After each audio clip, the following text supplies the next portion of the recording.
Dear NEET aspirants, again the tentative revised schedule has been published. মানে বলতে এটা চাইছি যে 23 তারিখ বা 24 তারিখ একটা রিভাইজ শিডিউল দেখেছিলাম আমরা, তারপরেও কিন্তু আজকে আবার নতুন করে রিভাইজ শিডিউল এসেছে। সেই রিভাইজ শিডিউলের অনুসারে থার্ড রাউন্ডে 24, 25, 26, 27, 28, 29 এই ডেটগুলো অবধি অনলাইন রেজিস্ট্রেশন হবে for fresh registrations.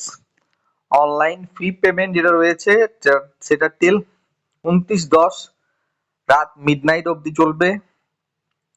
Successful registration fee payment verification যেটা চলবে আপনার 28, 29, 30 তারিখ অবধি বিকেল 4টে অবধি। অনলাইন সিট সারেন্ডার রয়েছে 24 আর 25 মাত্র। Publication of successful verified candidate 31/10 publish হবে। চয়েস ফিলিং হবে 31/10 আর 2/11 অবধি এটা যাবে। রেজাল্ট পাবলিশ হবে 5 তারিখে। রিপোর্টিং হবে 6, 7, 8 এই তিনটে ডেটে কিন্তু রিপোর্টিং হচ্ছে ফর থার্ড রাউন্ড।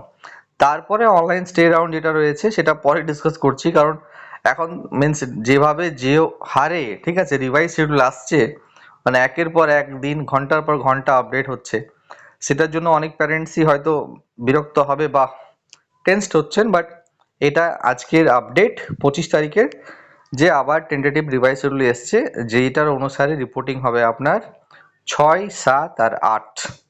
তো এটা মাইন্ডে রাখুন আর সেভাবেই কিন্তু প্ল্যান করুন ফর ওয়েস্ট বেঙ্গল কাউন্সিলিং।